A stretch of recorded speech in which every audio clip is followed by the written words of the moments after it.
Il y a des trucs qui m'énervent dans les clips. Comme par exemple le ralenti trop surexploité pour soi-disant donner un effet trop stylé. Ouais, mon cul, ouais. Les ralentis, surtout dans les clips d'électro, bizarrement, ça me casse les couilles. Au lieu d'accompagner la mélodie avec un effet stylé, t'as juste l'impression que l'auteur se masturbe sur sa propre image. Oh, regardez-moi, je m'aime, ouh, je m'aime. Mais il y a un autre truc qui m'énerve, c'est le fait qu'on excuse certaines conneries parce que justement, c'est un clip. Et aujourd'hui, on va illustrer cet exemple avec le clip Tout donné de Maître Gims.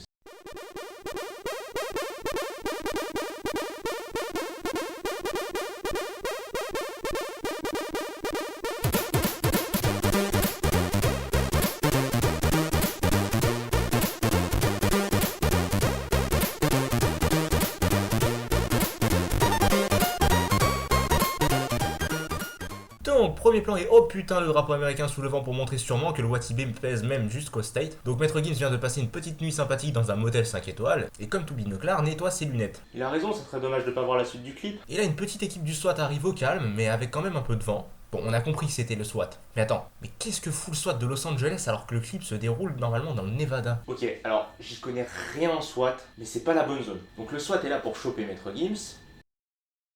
Peut-être parce qu'il a prévu d'organiser un concert sur le territoire américain. Maître Gims réveille sa biatch pour partir vite oulala et sans oublier de prendre son magnifique placement de produit JBL avant de s'échapper par la fenêtre de la salle de bain et... Ok, alors faudra m'expliquer. Pourquoi tu gardes ta moto derrière l'hôtel alors qu'il y a un parking devant? Et surtout, vous vous foutez de moi les gars, ou vous êtes le SWAT et vous quadrillez même pas le bâtiment? Bon d'accord, vous êtes des figurants, vous n'êtes pas le vrai SWAT. Mais déjà, vous vous plantez de zone géographique, ok? Et en plus, vous vous faites brain par Maître Gims. Ouais bon, du coup ils appellent les renforts parce que le SWAT il est venu à pied de Los Angeles, ils ont pas pensé à ramener un véhicule. Ok, nique la logique. Dès le début du clip, on voit une équipe de SWAT, donc on peut supposer que c'est important. Mais au lieu d'appeler leurs potes, ils appellent une patrouille de police, ok. Non mais on va dire qu'ils avaient pas assez de budget. Donc le policier entame une course-poursuite contre Maître Gims, visiblement en ligne droite à 50 km/h. De toute façon, vu la gueule du flic, on dirait qu'il s'en bat les couilles de le choper. Voilà, donc vu la route et le panneau, n'allez pas me dire qu'on n'est pas dans le Nevada, hein.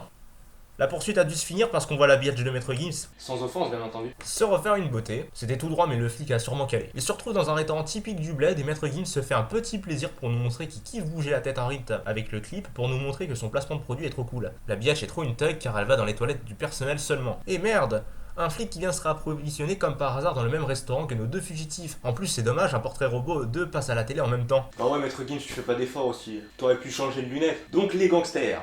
En fait ils ont fait quoi? Se barre et... Bon, Maître Gims reste finalement pour se taper un solo. Le flic remarque qu'il y a quand même une certaine ressemblance avec ceux de la télé et ceux du restaurant, et la biatch se saisit tout d'un coup d'une bouteille en sucre et lui explose sur la gueule.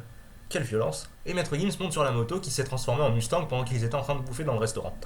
Et n'oublions pas le petit fort accord entre les deux véhicules, bien sûr. Oulala, rebolote avec une course-poursuite, cette fois-ci avec non pas un mais deux véhicules de police, et en plus, s'il vous plaît, des véhicules de service secrets. Maître Gims s'en bat littéralement les couilles et met la radio à fond et tout le monde dans la voiture chante et danse, ce qui perturbe énormément un des 4x4 qui va tout seul sur le bas-côté.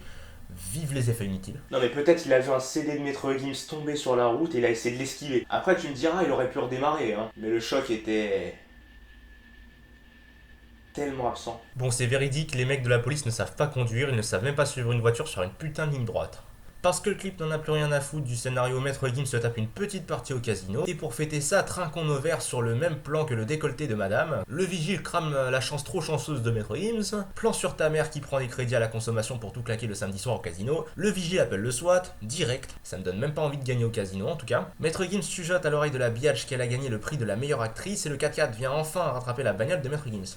Maître Gims nous fait une petite cascade et... Ah d'accord, j'avais pas encore compris que c'était le FBI. Surtout avec la scène qui va suivre, ne vous inquiétez pas. Maître Gims passe par la cuisine, parce que dans toutes les courses-poursuites dans les casinos qui se respectent, bah tu fais chier Philippe Etchebest. Putain, les casquettes de FBI me font trop rire. Maître Gims fout le bordel, jette tout par terre en pensant que le FBI est aussi con que Peach dans Mario Kart. Non parce qu'ok, depuis le début, ils n'ont pas fait preuve d'intelligence, mais ils vont pas se les prendre quand même.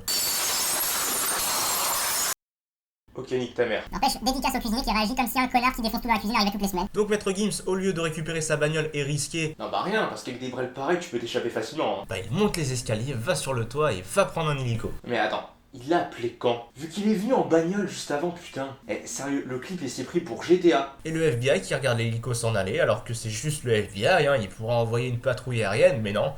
Bande d'incompétents. Sérieux, à ce stade du clip, Maître Gims il aurait pu faire une grimace à travers la fenêtre de l'hélico, ça m'aurait même pas choqué. Et donc le clip se termine, Maître Gims fait un gros câlin à sa biatch, et putain qu'est-ce que c'était pourri. Après, je suis vraiment conscient que réaliser un clip, c'est pas forcément facile tous les jours, surtout avec un budget limité. Il y a des fois, quand t'as envie vraiment de faire un truc stylé, ça coince. Surtout en plus avec les paroles que tu dis, c'est pas possible. Donc s'il vous plaît, essayez de rester avec un truc soft. Après, j'ai vraiment rien contre Maître Gims, c'est pas le problème. D'ailleurs, il se fait tellement lyncher par les collègues. Mais en attendant, si vous avez d'autres suggestions de clips à analyser, faites-moi signe dans les commentaires, ça sera très sympa. Si possible, des clips qui n'ont pas été déjà faits par les copains, ça sera très sympa. En attendant, moi je vous laisse ici et je vous dis surtout à la prochaine les amis, au revoir.